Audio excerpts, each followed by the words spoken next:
South Africa sabingelela kuphi nakuphi lani khona ngeendawo umduduzo wamkhona zenibingelela zivela kwenhlangano ithuleleni organization. Namhlanje-ke sinibingelela-ke singapha eThekwini la sikhona zohlangana umnewethu la onenkinga-ke yokuthi wathola ukusha eshiswa-ke omunye wozalo lomndeni wakhe emshisa-ke ngopetrol.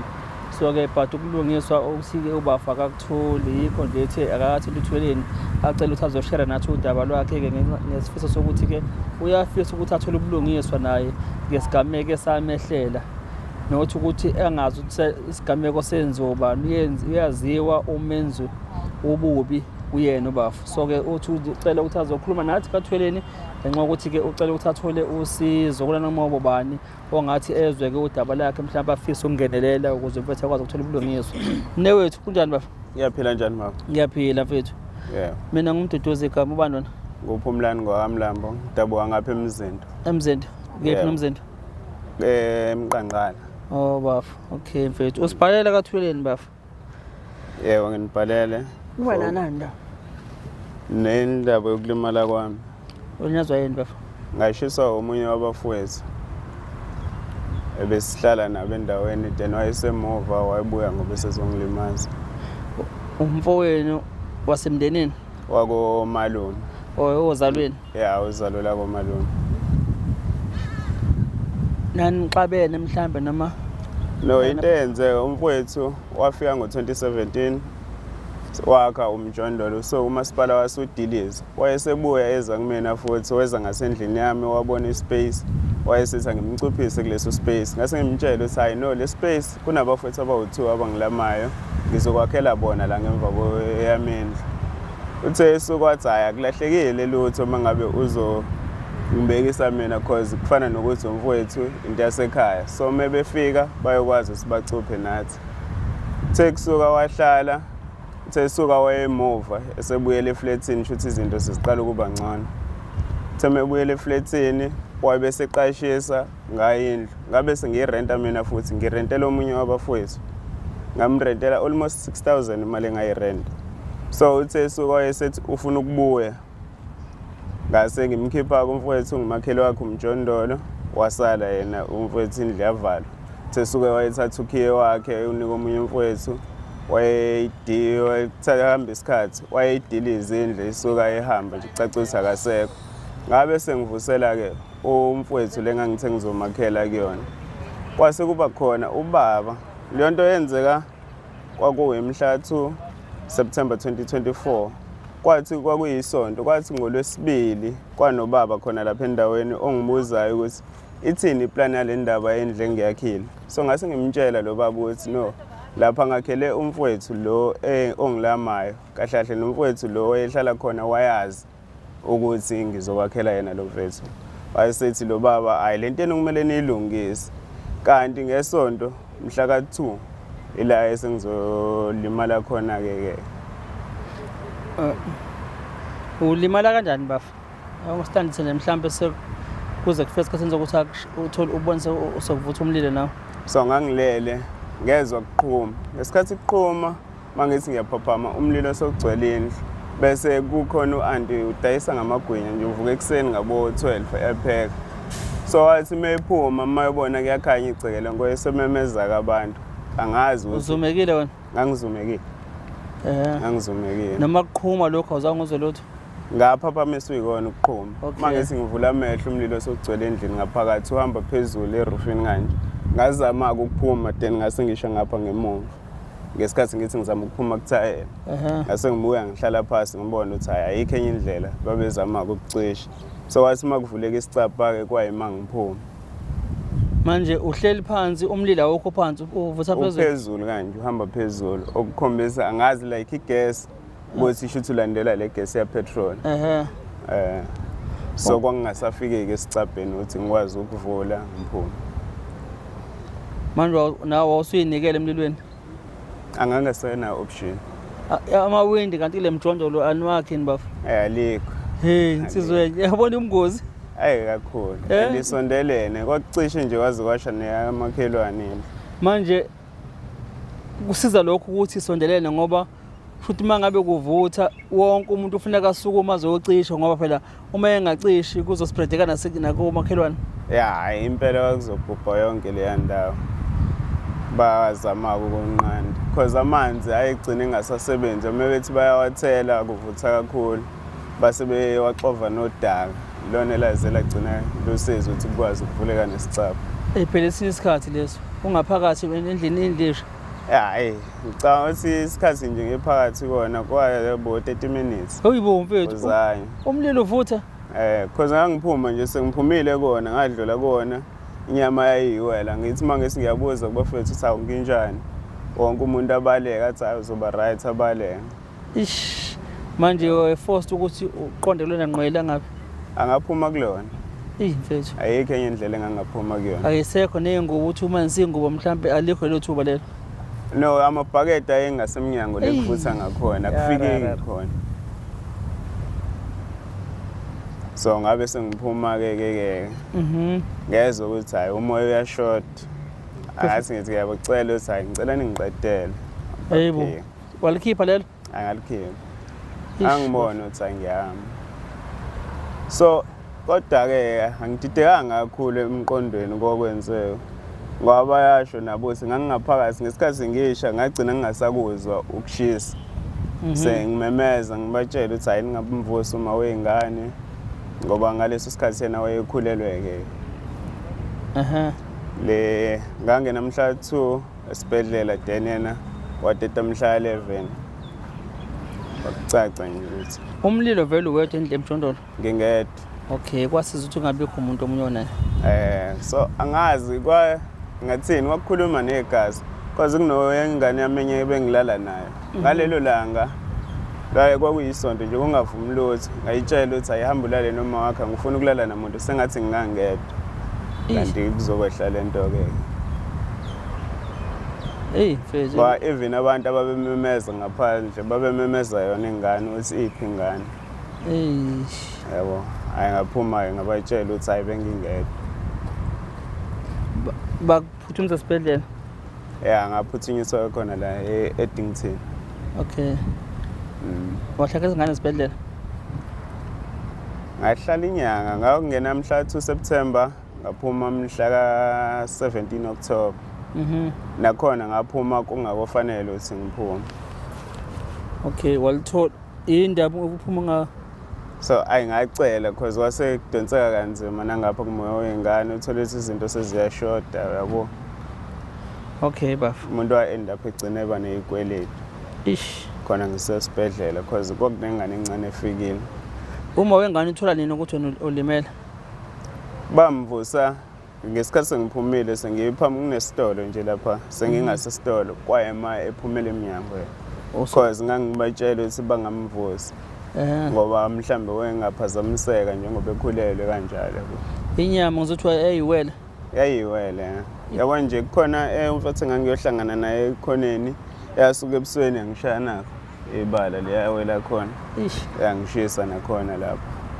inhlungu awusazizwa kulo mzuzu hayi ngase ngingasazizwa ubuhlungu ngaqala ukubuzwa ngesikhathi sengishawa umoya sekubanda ukuthi hayi futhi igazi lisakhona nemizwa okay kutholakala kanjani ukuthi ubani ushisa indlu wafona ngakusasa yena ekuseni la aqala khona ukusolisa wafona around 7 wafonela omunye umfowethu ohlala khona lapha wambuza ukuthi hawu ngizwa kuthiwa uphumlani ushe wafa fi yabo methi lo kade khona lapha wavukwa emsebenzini ayizwanga lento enzeka abantu basebelele usethi lo hayi angiyazi mina leyo nto kodwa bengikhona eBrightton so wena uyizwe ngubani bese ethi uyizwe ngomunye umfowethu ohlala eMayville aqede badrophe leyo call umfowethu lo athatha ifone afonele lo mfowethu oseMayville membuza lo yafethu uyathuka ukuthi kuyima iqala ukuyizwa naye le nto le into abengayazi okay wayiveza lapho umthakathi waqala lapho ke so kuthe ngisesibhedlela ngithi kwaku2 days ngingenile ngisele eDington kukhona omunye usisi-ke ngebhadi usadlula emhlabeni owathi eyothenga ekhonteni shuthi wayesezwa ubaba lo esekhonteni ekhuluma naye lo mfowethu lo efonini ebuza ukuthi ngikusiphi isibhedlela ngikuliphi ihodi so bese gijima-ke lo sisi afika atshela uma wengane ukuthi eyi ngizwa ngathi bakhuluma ngoPhumlani lapha ekhondeni bambuza ukuthi ukuliphi ibhodi ifoni shothi wayibeke ku-loudspeaker engazi ukuthi nomuntu ozoqhamuka. So bese gijima-ke uma wengane yala esibhedlela bese esho ukuthi hhayi akungabe kusavunyelwa muntu ukuthi kuzobona uPhumlani. Yabo bese bethi hhayi umuntu shothi oyokwazi ukungena la kuyena kuyofanele ahambe nawe. Khona-ke nomunye ubhuti-ke abasebemazi lokhuzana owayefika njalo esibhedlela ehamba naye umama. Kwase kuyibona abantu kumele bafike until ngize ngiye eNkosi Albert Luthuli e-ICU khona. Shiba befuna ukuqedela? Ngiyacabanga because ayikho into ebeyisihlanganisile. So ukuthi ngathi mangilimala kuba wena waziqala then uphinde ubuze iwodi uthi ngikuliphi. Yabo ukuthi khona kwase kunobungozi. Ufuna ukuqedela kuqalile phela. Okay mnewethu. Ngokwamaphoyisa livuleka nini icala athina amaphoyisa icala lihamba kanjani mhlawumbe? Uthuma wengane because ngangingasekho mina ngangisesibhedlela uthi waya after 3 days because kwakuthatha iy'ngane ukuthi njalo ekuseni ziyavuka ziyoma phambi kwendlu ziyakhala for 3 days. Then wayesethi lo bhuti lo owade ebhize ngibheka naye esibhedlela wakaMsana wayesethi ayiwiswe leyo ndlu leyo ngoba ihlukumeza iy'ngane. Wayeseqala epolice station umama efike ethi uvula icala bese uze kukwazi ukuthatha ithombe kuwiswe nendlu. Afika athi hhayi amaphoyisa ngeke sikwazi ukuvula icala. So nomtshela mesephumile ese-right ukuthi azovula icala. Usesibhedlela njalo? Ngisesibhedlela mina. Amaphoyisa asho la kephi? Greenwood Park. Lapha phezulu? Yo. Etshela ukuthi usesibhedlela? Atshela ukuthi ngisesibhedlela. So wona ngokwami ukucabanga kwakufanele balivule icala kube mhlambe babhale istatement se-state or sakhe umama bahambe ba-check-e so banike idocket umseshi akwazi ukuyongi-attenda esibhedlela. Wawukhuluma esibhedlela? Ngangikhuluma. Yini ihamba nzima mhlawumbe emaphoyiseni ukuthi-ke azi kuwena uthathe istatement kuwena bese-ke shutha ney'thombe lapho ukuthi kwenzakaleni kunokuthi kuthiwa linda uzophuma ukuthi uphuma mhlawumbe emva konyaka? Angazi because nami ngazi ukuthi kwakufanele afike ayobona kunalento eshiwoyo ukuthi kwenzakaleni ngephi. La ngavuleka-ke icala? No, la ngavuleka ngize ngalivula last year. Ngempela kwazi ukuthi uzophume? Ngize ngaphuma.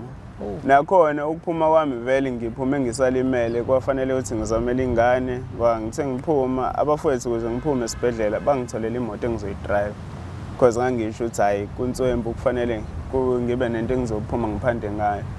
So wangilanda omunye umfowethu ngakusasa bangitholela imoto so ngase ngiqala-ke ngisebenza lento yo-Bolt ngizama ukukhokha ney'kweletu khona ungakapholi? Nganginey'londa ngisagqoka ibhandishi ngiqala ukubuyela ekudrayiveni. Kwakunzima ngempela ngangiphoqa because nala ngangishile so uma ngihlale kakhulu umlenze ngiwuqondisile mase ngifuna ukugobisa kube buhlungu because ngangingakopholi. Wona manje usaku-Bolt? Yeah, ngidriver wona uBolt no-Uber. For the sake of hustling ukuze iy'ngane zikwazi ukusurvive manje kuyakuphoqa ukuthi noma kunzima? Kunzima ngibambe because ngike ngathi ngafuna umsebenzi ikhona ikhampani eke yangibiza so mase ngifika shuthi babuka icondition engikuyona uthi no lo muntu ngeke ngikwazi ukusebenza because akuthiwa ngizoqala ngaphakathi e-warehouse mase kuvela-ke lokhu kokudriver bese bengithatha bengisa ngapho. So lapho ngangingakopholi-ke nakahle. So nakhona bengisebenza kanzima khona kulokhuzana because ilanga belishisa wangaphuma ngo-October so bekuyihlobo vele so ilanga malishisa ilentuzana bezincinzi ilonda phoqa ukuthi ngihambe ngihlale endlini. But sezinjani manje? Akukopholi kahle kuleli site. Kodwa hayi okunye kuya-recover although kungakabi rise. Sorry bro me. So after-ke sulivulileka icala then amaphoyisa enzeni? Akukho asekwenzile. Akaze aboshwa umuntu? Akakaze aboshwa. Although esaziwa? Ngoba ngafe ngabhala istatement wabanqaba laba abanye ukusibhala istatement abasondelene naye bamlanda naye wasibhala esakhe istatement. Yena umsolo? Elanda ubani manje? Umseshi. Ubhala isithini statement? I'm not sure angisazi sakho ukuthi sithini. Okay. Ngisazi. Ever since uphuma esibhedlela wena ubuyile senike nabonana naye? Siyabonana. Nakuthangi ngibuye ekhaya kade silandelana. Uyadrive naye? Yeah, unayo imoto. Drive Uber naye? No, uneyimoto zakhe usebenza kaHulethe. Oh mfethu. Umuntu oright ngokwempilo. Pho yini awubhija babhijisa abantu emjondolo lapha? Angazi ukuthi. Usengaze wabulalela umuntu emjondolo bethi ngenxa yomjondolo ebesebenza kashukela lapha. Kanti kashukela abantu bathiwa banemali abantu ezakashukela. Kakhulu bayahola naye unazi imoto nje umuntu oright kahle kahle. Hawu mfethu. Kodwa manje angazi ukuthi wangenelwa yini. Nibhekana kanjani manje? Asibhekani even kushona ugogo ava ngazafike nomndeni wakhe ukungibuza ukuthi nginjani. Awukho mhlawumbe ngale? Hayi akukho kunye. Umndeni wathini umndeni? Awukhuluma ngalutho kuthulakele nje namanje. Ngoba yena ke ngomngcwabo wagogo wayengekho. Kwakhona uma wakhe ubaba wakhe. Bathini abazali bakhe? Abasho lutho even ukubuza ke ukuthi nginjani abavange bazobabuze lutho. Yebo. Kodwa sasinabo ngomngcwabo kagogo. Bayazi banyazo ingane yabo? Bayazi. Oh. And lokho eyakwenza because baqala bangifonela nomfowethu omdala besekhaya.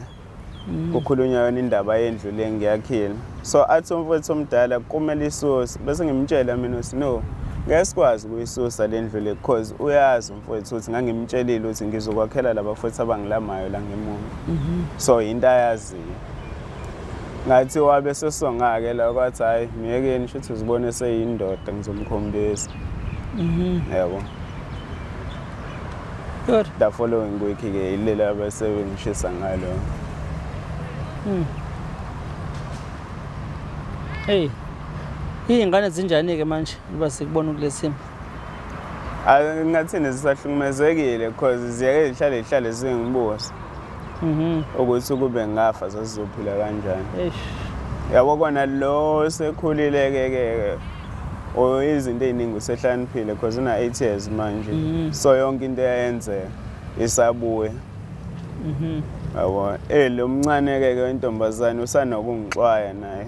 Usanokubuya hambisa isandla uthola ukuthi uyangincinza. Yabo. Ish.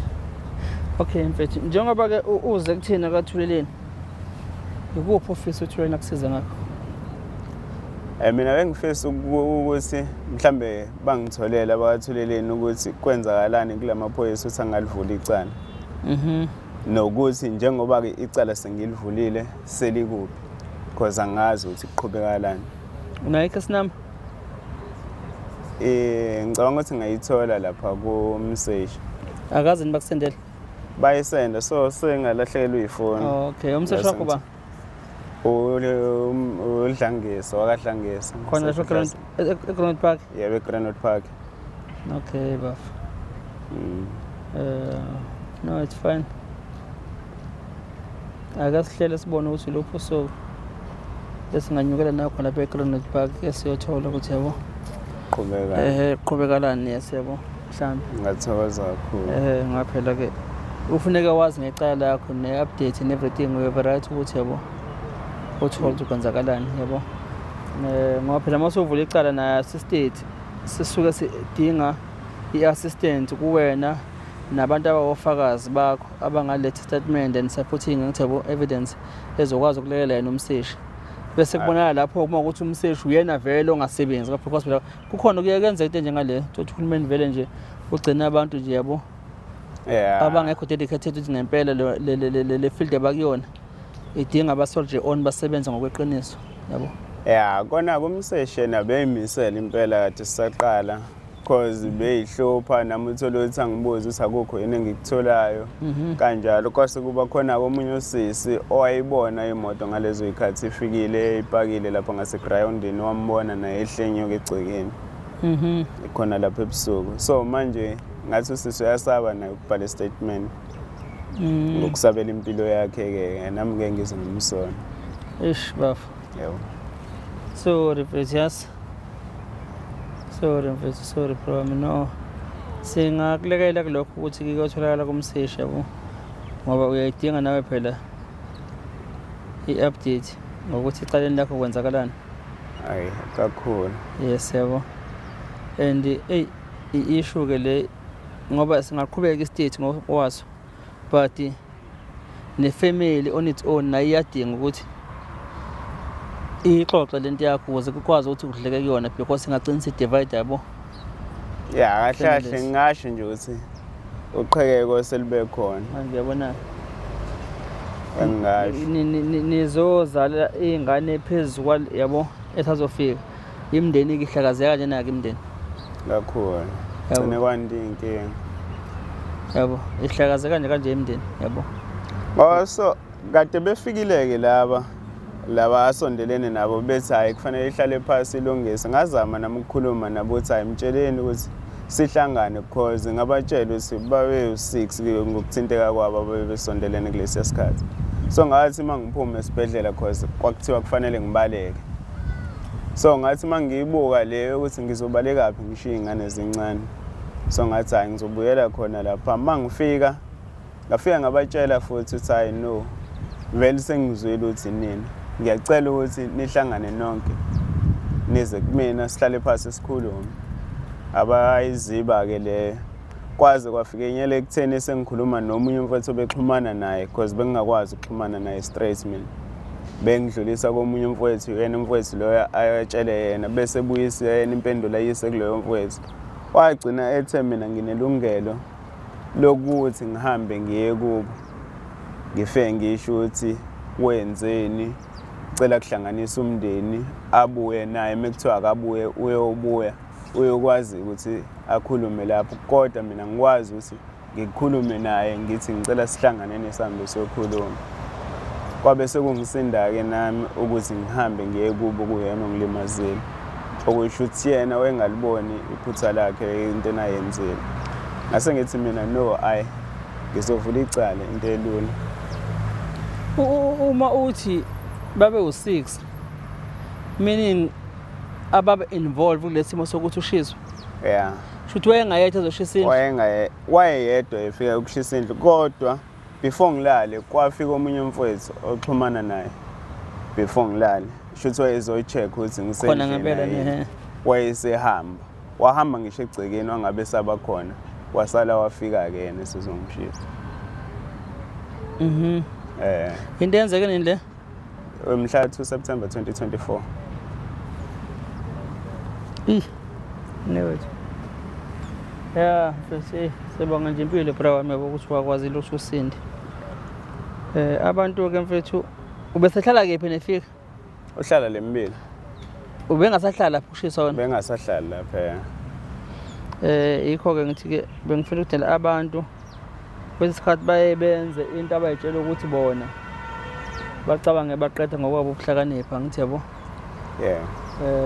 Kodwa ke ngokahulumeni mangabe sekenza i-follow up yophenyo othola ukuthi kuyakwazi ukuthi ihlanganiswe ama pieces lawe puzzle agcine kwazile ukuthi akhiphe the complete picture ukuthi kwenzakaleni yabo. Yeah.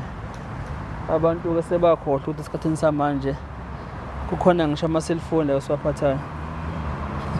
Yeah. Yabo. Yona ke vele because yona into eyisebenza kakhulu ifoni waxhunyana ngamafoni. Yabo cellphone isho yonke into yangithi yabo. Iyasho nokuthi mina ngiqala nokuthi ngixoxa nawe ngithi abasixhumane yabo. Yonke into. Njengoba silana nje isishila cellphone ukuthi mina ngihleli nawe noma engekho la kimi lapha emotweni yami yabo. Kodwa iyisho location uthi lapho. Bonke la besihleli nabo la nje iyasho ngithi yabo. So ke ngisho ukuthi umuntu uyajika ukuthi uhlakaniphile. Kanti akabona afanye nommesa ahlaniphe ngapha kanti ngala yabo bese babuthundu. Because naye wathi usiyaphika lo munye ubaba because wazwa kwafona omunye ubaba ongasekhaya so sethi angimkhiphe yena kulento le. Ngiyamtshela mina ukuthi angikwazi ukumkhipha because zonke izinto zi-involve yena ukuxhumana kokulimala kwami bekuthinta yena. Ba even abantu ababefuna ukuyongibona esibhedlela wayebavimba. Ethi hayi abavumelekile abantu ukuthi bayongibona abantu bomndeni kufanele bayongibona. South Africa yazi siphile esikhathini esibi la khona kunemoya emibi those evil spirit ekwazi ukuthi ingene kumuntu bese umuntu enza into yobumnyama osuke mhlawumbe enziswa ulowo moya osuke umngenile.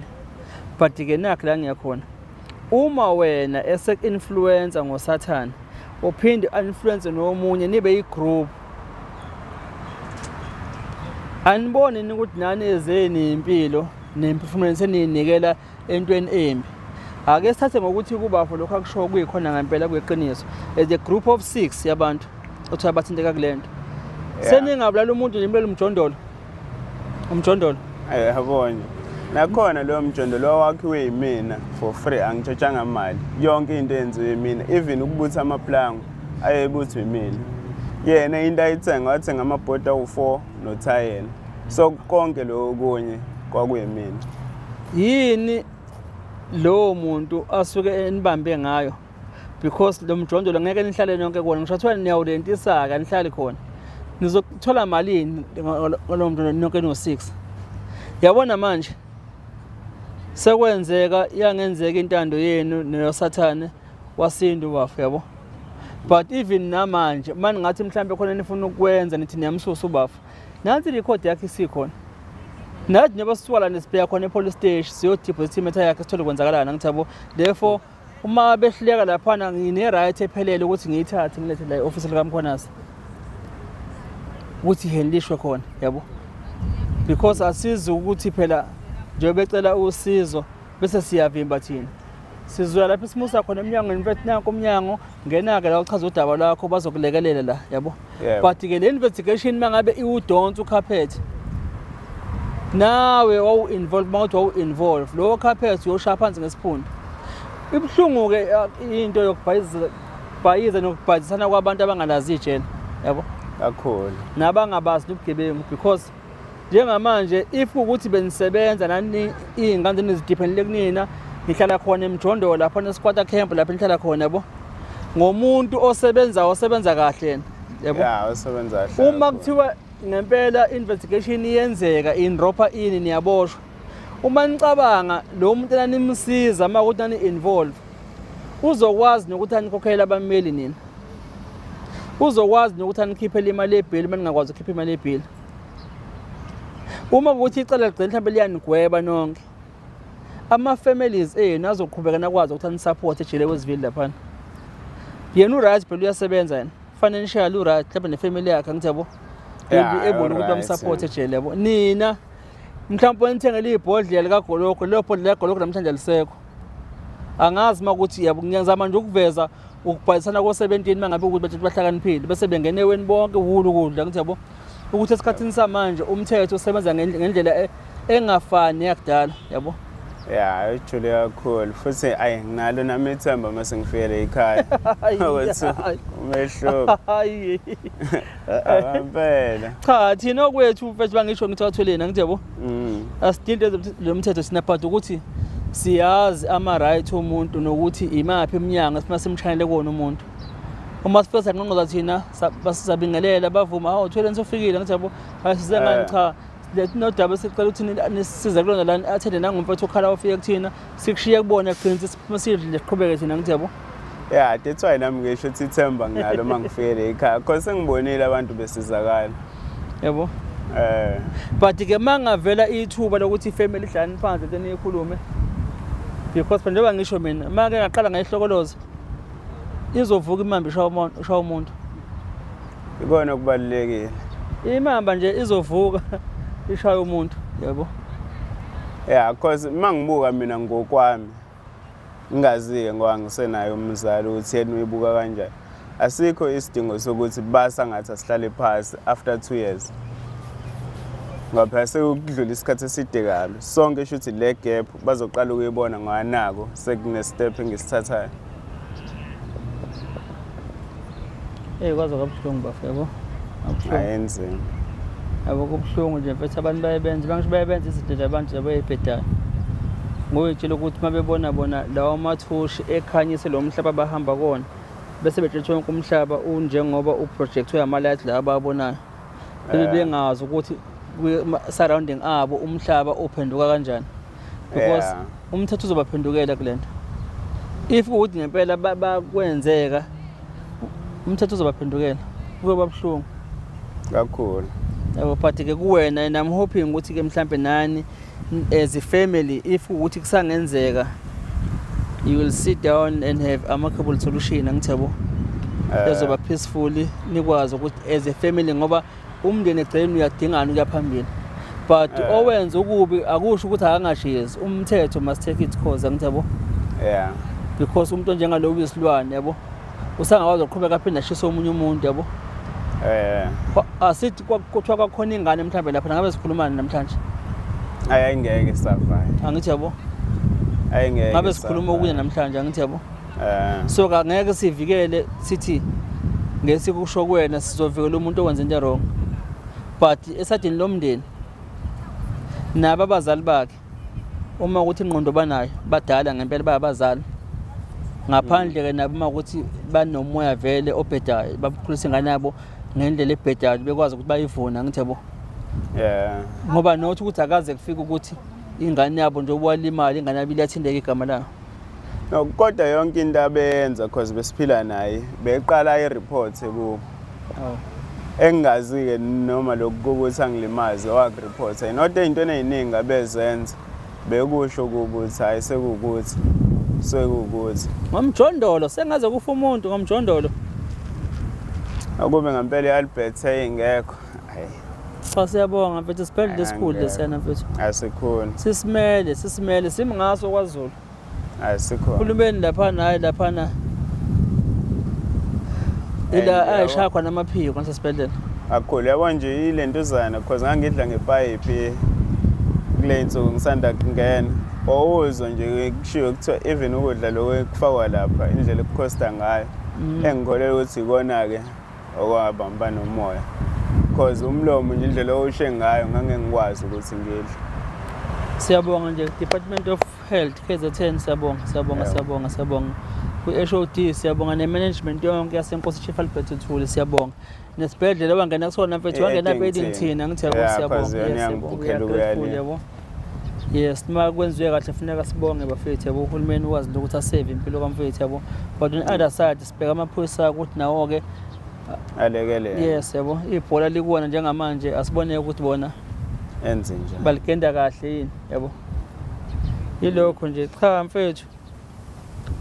Siyabonga nathi ukuthi ushare indaba yakho nathi namhlanje akathweleni. Ngibonga kakhulu nami ukutholana nani. Yebo. Uthweleni uhlale khona-ke nje mfethu for abantu abasuke bezofuna inkinga ukuthi basizwe ngey'nkinga nababhekene nazo. Ngingakavali nje mfethu, akungichazele kahle indaba semjondolo. Uhlala kanjani lapha emjondolo lapha? Nami ngiyafika nje ngiheshe lapha noma nosibonda lapha, nobani osika imjondolo lapha? Ayayisikwethini. Hawu madoda. Nadla umhlaba ngejozi, nenza kahle kodwa umhlaba wukho. Awuthi njalo nje nakulo December siqalile sabahlupha, bayafika basithembise. Mangabe sekufika labantu abaphuma ezikoleni uthola ukuthi basazofuna izikole, singeke sikwazi umpintshana endlini eyodwa. Sesibheka ispace bese siyambeka. Kubekwa ngemali? Hayi, umuntu uthenga imaterial uyobe sethenga leyo drink ke. Ningibekeni nami, ningibekeni nami. Hayi, umasipala usalwa kule nsuku. Ngoba ngifaka iflag likathweleni babone ukuthi ngoba ngempela yazi bafethu. The issue of umhlaba ukuthi ne phela nathi sama South Africans we tend to focus kakhulu entweni ezokudlala, ngithabo la social network, ngithabo singafuna ukuthi sisebenzise ngempela ama platforms ukwazi ukuthi sibe nama debate constructive and way forward sisizwe. The issue of umhlaba mfethu yabo, issue yokuswela kwabantu indawo, i-issue lesethi ufuneka siyidiscuss ukuze sibone ukuthi lo uhulumeni mayehluleka ukuthi anikeze abantu umhlaba senze njani yabo. Yona iyadinga ngempela yabo, senze njani yabo. Lo uhulumeni nje lo ever since kwasuka ku-1994 kuze kube manje alikho idolobha sekalakha lo hulumeni.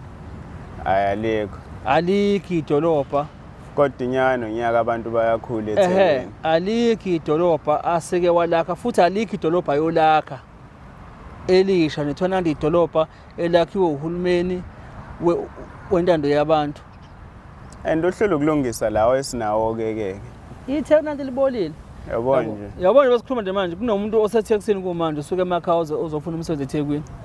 Uzogcwalisa phezulu nathi sikhona la yabo.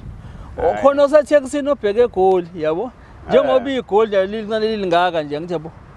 Na uzofika cuphe bese sibone space. Bese ubezwa mabekhala ukuthi abantu abangantshontsha ugesi abasuke bedonsa ugesi yabo. Angithi naye akasakwazi ukuthi afakele abantu ugesi ngendlela abantu ngoba sesane sibaningi umthamo wamanzi sibaningi sisebenzisa amanzi angithi yabo. Abakucabanga lokho bona ukuthi hayibo ngempela ke siyofuna indawo kwakhelwa abantu yabo. Even late ezakhiwayo nje ukubadidesi wakhe itezi kungawenza umehluko. This is why ngisho into yabo ukuthi bafethu ake mhlambe sibone ukuthi ngaxoxa kanjani lento kube serious. Yizo lezi ezabantu bomsebenzi nalezi abafethu abayimashelayo zabantu bakufika ngithi abonazo. Sidinga ukuthi kuyiwe ngemashi kuthiwa nje kuyahlangana ngempela kohlalwa phansi. Mafuna kugcwala stadium kokhuluma lokho kokugcwala stadium. Mafuna kugcwala amahall kuyokhuluma where to from here njengamanje. Akungasiza. Enough about the march. Let us take a stand ukuthi coming to election senze njani. Because mina into efika ngihlekiseke noma ngihleli nami ngibuka la you will find ukuthi most izinto ezenzakalayo uzingalinganisa uzosho ukuthi khona isitambu khona ubhontshisi khona uhlamvu le-rice yangithi yabo yonke khona uhlamvu lakota pheya khona ndawonye la ngithi yabo kodwa bathi khuna ngento eyodwa kodwa makuphunywa ubhontshisi ubela kabhontshisi angithi yabo manje into obonayo ukuthi hayi yabo le khona kungahlangana kodwa ayihlangene ngempela genuine izo compromise abantu abahlangane ngempela ngoba benesilile esithile ngalento abasuke bekhala ngayo ngithi yabo. But the moment ukaba khona osopolitiki kuyona labo kuyibona ngabe banamandla okushaya umthetho ngempela ukuthi lento eyikhala ngayo abantu sithi akwenzeke khona nje imasheke yaba khona ngayibona nje yabo vele osopolitiki ngokwahlwahlwana kwabo ngithi yabo and ngangiyibuza nje ngoba ngibuka iTV ngithi mina ngoba la uvele eqembu lelukhulumeni ngithi yabo wayagijima yongena emashini yabantu ungabe ibona abalungisa lento baseParliament ngithi yabo nabo laba bamashana babhilonga kwamanye amaqembu lamaqembu abo okuyiwona angasilungisa isimo. It is like uhlala endlini bese ingane ziyaphuma ibonga umsindo ngaphandle ziyamasha nawe uphuma endlini uyomasha nezingane zibe zimashela kodikini ukwazi ukuthi ubaba wakho noma wakho ibona banamalungelo ukuthi bangakwazi ukuthi balungise isimo sezingane basise emgwaqeni lapha mhlawumbe ukuthi ingane idlala ibhola mazenzane yabo ngoba agcineni manje kuhlakazeka lapha wonke umuntu ubele ekhaya lakhe come to election time angithi yabo kuyovotela bona futhi bavotela izinto ezahlukene ngithi yabo bahlukana phakathi so nje isho of politics isikhathi sokuthi ibosileceleni because ipolitiki ayisekho umehluko yowetha njengama South Africa politics ayikho ipolitical party eyoqhamuka ithi izolungisa isimo South Africa njengamanje abantu kufanele bavuke bazimele bona if kube ngabambana nje njengaqali kuthiwe hayi senze ukuthi ayikho into engeke izenzeke vele istruggle esiyempumelelweni sihamba nokuthi kube khona imphefumulo ezophuma akukaze nje kube lula noMoses owakhipha abantwana abase-Egypt abanye basala endleleni abafika ngeKenani kodwa khona bangena eKenani angithi yabo kuba njalo namanje silazi khona abahamba ngesikhathi se-apartheid ababesemzabalazweni sangena thina senzani ke manje thina thina silove kakhulu thina lezi ingane thina namhlanje ibulawa ihunga notshwala nedakamza yonke into siyishiya kuliphi ize masingazokusuma thina njengamanje kuthiwa ngempela akubhekwana ukuthi sengaphi yabo because bangisho ukuthi politiki nje mfethu lungile bafana ani ungibekela makuvela umjondo lapho ungibekela ngifuna ixhokovana lapha nemjondo la ngizohlala ngibone kuhlalwa kanjani lapha ngokusikela shithi sibe angithi yabona mabediliza nami ngobe ngifuna namakhamera yami ngithi hey basidilizela basinika indawo zokuhlala exactly cha mfethu siyabonga mfethu ukuthi sibe nawe namhlanje yabo nami ngibonga kakhulu siyabonga bafaka isithembe ukuthi no sizokwazi ukuthi ke siye nawe lapha eClonic Park sizokwenzakalana ngiyathokoza ngiyathokoza thina newethu yabo ngiyabonga South Africa naloku udaba likamfowethu ke senelizwileke udaba olubuhlungu lokuthi ke umfowethu ke washiswa endlini elele eshiswa ke umlilo owawubaswe umuntu, awuvelanga umlilo wayesiqhamukela nje, wawubaswe umuntu umlilo ngenhloso vele ukuthi uthi umshisa nendlu. Kodwa-ke uNkulunkulu emuhle emkhulu wakwazi ukuthi asinde namhlanje nangokhona, kodwa kuselela nje ukuthi athole ubulungiswa. Esithembayo ukuthi mhlawumbe-ke nohulumeni wethu eminyango namaphoyisa bazokwazi ngempela ukuthi benze sure ukuthi icala lakhe liyagcina liyangena enkantolo. Thina njengenhlangano Ithweleni lokho akucelayo somlekela khona, sombozela amaphoyiseni kwenzakalani, lefo amaphoyisa-ke sibone ukuthi enzani lokho akhala ngakho, bayakulungisa yini. Babengakulungisi futhi uThweleni uzomthatha futhi adlele phambili ngapha, because phela ikhona eminye iminyango engaphezu kwalapha esizoya khona e-police station yakhe, ngithebo siye khona siyobeka khona umfowethu simcele nje usizo. Cha, egameni lenhlangano Ithweleni kanye ne-team yonke, mina-ke Mduduzo kaMkhwanazi ngiyabonga, ngisala kahle emakhaya.